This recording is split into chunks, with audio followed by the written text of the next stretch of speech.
Well, hey, you guys. Welcome to the Kneady Homesteader channel. I'm Diane, the canning Nana, and I'm a guest host today.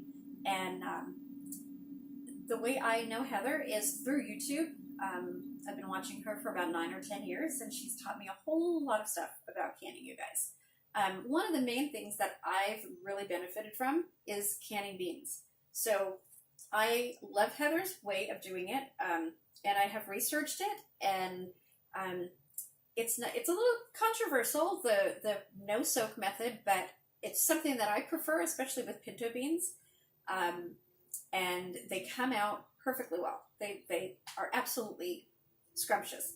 So I'm going to do this a little bit backwards because I don't have editing capabilities on my my phone at the moment. So these are beans that are no soak method. Okay, so when you open these, you mix them up. I use them for refried beans, all different things. You can use them for chili, whatever. You can put onions in here. We're going to be doing hatched chili peppers today. But you can see, now I think this one has onion in it. So this comes out perfectly fine, and this is no soak. You can also pre-soak them. There is a difference, and I'll show you that in just a second. So what we want to do is put the jar here. So I'm using a pint jar, and I am going to fill it with a half a cup of beans. Now, if you want to do quart jars, you would use a cup of beans. And you put it in your clean jar. So I'm also going to be adding a little bit of hatched chili peppers to this. Just a little bit. You can add salt in there if you prefer. Make sure it's non-iodized salt. I don't usually do that. I'm a one ingredient canner for the most part. This way I can pick and choose everything, all the ingredients that I need, and then just throw it into a meal. But these I usually make refried beans with, or a chili, or just, gosh, there's so many different recipes I can go on and on with pinto beans, you guys. I'm sure you know what to do with pinto beans, but this way, you're buying a bag at the store, and I got a 2-pound bag of pinto beans for $2.99, and this will make probably about 20 pints. So if you buy beans in the store, I was at Aldi yesterday, and the beans were 89 cents a jar. So you do the math, spend $2 or $3 on a bag of beans and can them yourself, or pay almost $1 per can. I know sometimes they go on sale for like 59 cents or whatever, but still, that's still more than what you're doing. So once you fill your jar with a half cup of beans, your non-iodized salt, whatever else you want to put in there. I like to put onions in mine sometime. You're going to fill the jar with hot water to 1 inch of headspace.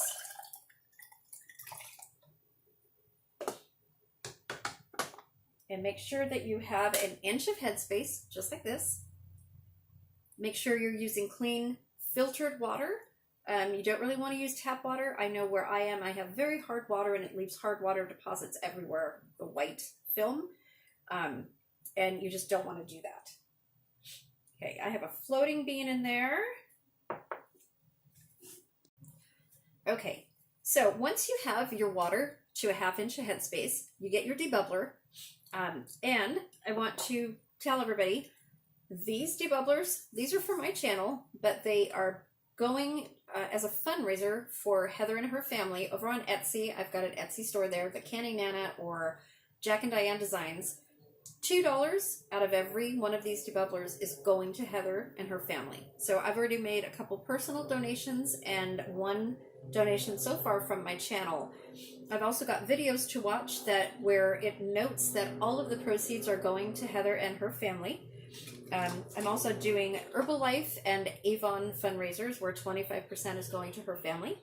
And I thank you for everybody on my channel that was watching and are participating in that. I hope more of you do that.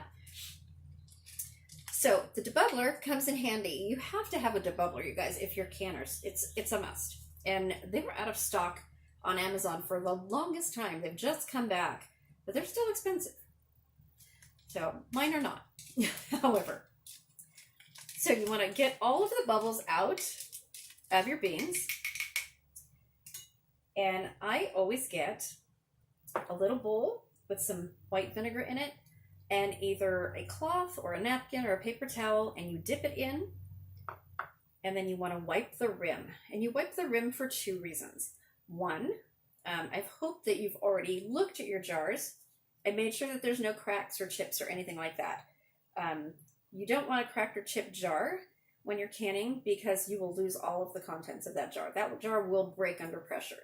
So make sure that you have no chips or cracks in your jars. Also, when you're putting the vinegar on here, it takes off any debris or finger oils that you have, but it's also your second chance to feel around that rim and make sure that you don't have any chips or cracks. So once you do that, you are ready to put your ring on. You want to put your seal on like this and your ring, and you want to tighten it only finger tight. Come on, you guys. Okay. Finger tight, and that's what your jar is going to look like, and you're going to put this into the canner that I have warming on the stove. Next, I'm going to show you guys how to do pre-soaked black beans. I've tried the no-soak black beans, and they don't come out as well, so I'm going to show you this. Okay, so here we have our black beans. So I have a whole pot of the black beans here. I bought a 2-pound bag of the black beans as well as a 2-pound bag of the pinto beans.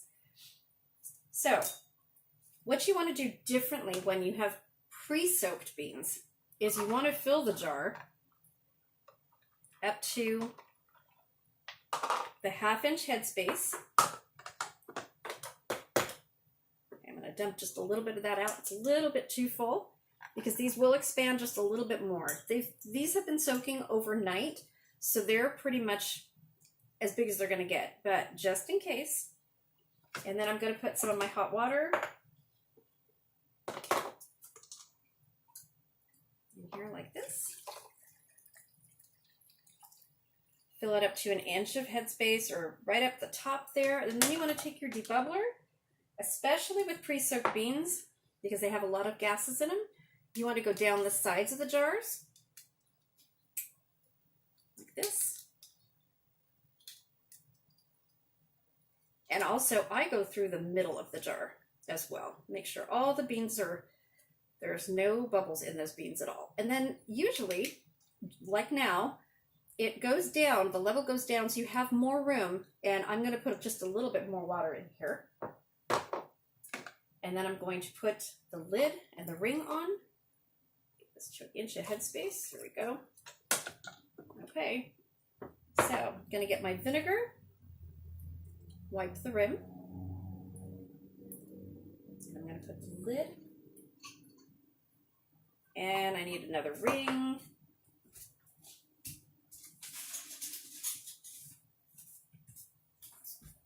Okay, got my ring. I'm going to finger tight that, and I'm going to put it into my canner. So my canner has been going on medium heat. These are hot jars. So you want to have hot jars, hot canner. If you're going to wait, if everything's going to take you a while, you want to do cold water or cool room temperature water. And the same with your jars, the water inside of your jars. So your food and your canner should always be about the same temperature. Do not put a cold jar into a hot canner. You will have a mess. The bottom of the jar will break. And believe me, that's not fun. It's happened to me. Also, take the rest of the vinegar in your bowl and put it into the water in your canner. That will help prevent hard water deposits and you won't have that white stuff. On this ring, you can see a little bit the white. This is nothing for my area. If I forget to put vinegar in the water, oh my gosh, really, really bad. So I'm going to put this in the canner. Okay, so we're going to be pressure canning both of those beans, and they're in the canner together for 75 minutes for pints, and for quarts, 90 minutes. So I want to say that I want to thank the YouTube community for coming together and helping Heather the way it has.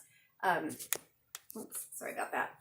I am in awe of everyone who has contributed to Heather's fundraiser and sent her cards and gifts and everything. I think that This YouTube is so special, and I kind of coined the phrase a few years ago, sister canners. Well, we have sister canners and we have brother canners now. There's a lot of guys that can. And Heather is one of those really special sister canners to me. She has inspired me. She's encouraged me with my channel. 4 years ago, when I first started, she included me in collaborations and really got me going. And I've been a part of the canning community ever since. So I just want to thank you guys for everything that you're doing.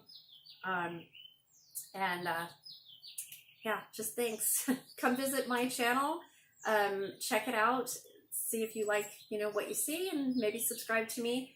There are a couple videos that you can watch that all of the donations, all of the proceeds go to Heather and her family. So yeah, just wanted to say thank you, and remember the debubblers on Etsy at the Canning Nana, or you can also find us at Jack and Diane Designs. That's just an N in the middle.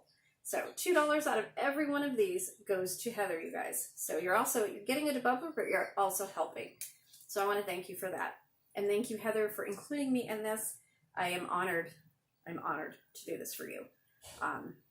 Thank you so much. And I'm sending good wishes and prayers to you and your family. And I know the Lord's arms are wrapped around you as the community surrounds you and lifts you up during this time. We love you, Heather. Bye, everybody.